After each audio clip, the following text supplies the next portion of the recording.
Last two questions. The lady over here. Right. I've been told that women in Islam wear a veil because in this way men will treat them respectfully. But I see the veil as a form of oppression because why should they have to cover themselves because of the weakness of men? Shouldn't they be treated with respect regardless? Could you please explain the veil, and did Mary have to wear a veil?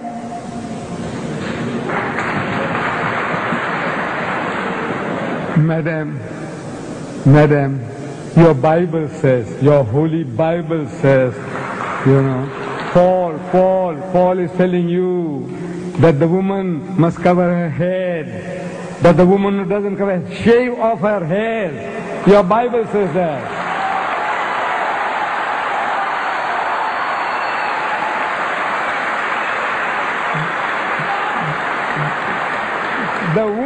The woman who bears her hair says shave them off. Shave it off. That's what the Bible says. And you woman, your Bible says she must not be allowed to open her mouth in the church. But that's your churches, they don't believe all that.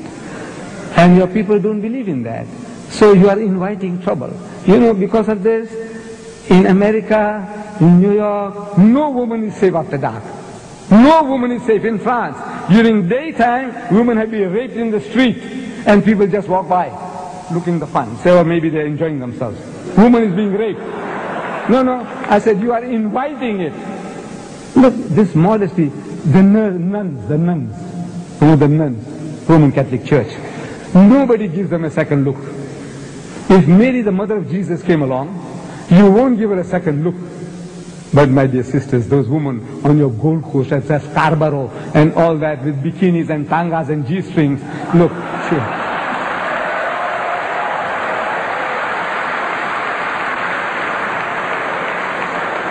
it's attracting, look, even an old man like me, I tell you, my God.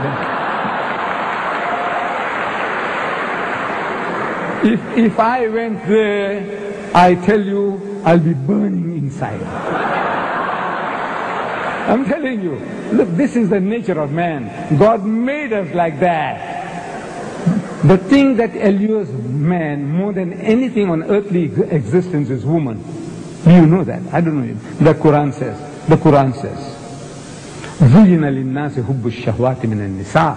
Fear in the sight of men is the love of things they covet. Number one, مِنَ النِّسَاءِ, women. وَالْبَنِينَ, then sons. I've got 11 sons. I can make my own football team. It makes me feel proud. I've got 11 sons, my own football team, my own cricket team. وَالْبَنِينَ, and number 3, وَالْقَنَاطِرِ الْمُقَنْطَرَةِ مِنَ الذَّهَبِ وَالْفِضَّةِ, and hoarded heaps of gold and silver, and wealthy land, and horses branded for excellence, and all this. This is the list that is given in the Quran. Number 1, women. The Quran says, the thing that allures man most on this earthly existence is woman. And I'm telling my Western friends that I don't have to prove that to you. I don't have to convince you. I said, you see, in my country, in the city of Durban, I think we'll end with this. Okay? We'll end with this. In the city of Durban, there is a firm called Lucian Motors. They sell second-hand trucks. Lorries, trucks. We call them trucks here too? Trucks, we call them trucks. And on the trucks that they advertise, there's a woman in the bikini on top of the truck. Then G Knots, they sell farm implements. And on the tractors that they advertise, there's a woman in the bikini on top of the tractor. I'm asking these Westerners, I said, what has a woman in the bikini got to do with a second-hand truck or with a tractor? Except the man. You see, the woman is being dangled, so he'll read the advert. And BMW, I don't know, you have BMWs here. It's a motor car supposed to be a little better than the Mercedes-Benz. I'm not in the market for it. You see, I started with the Volkswagen Beetle.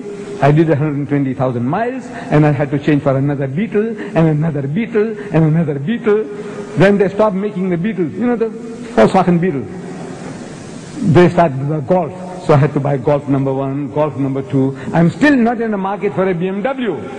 But I am forced to read this advert. In my newspaper, I see a BMW motor car. And with a woman in the skimpiest of bikini, what you call the tanga, the G-string. She's standing in front of the motor car. And it's written at the bottom, test drive her now.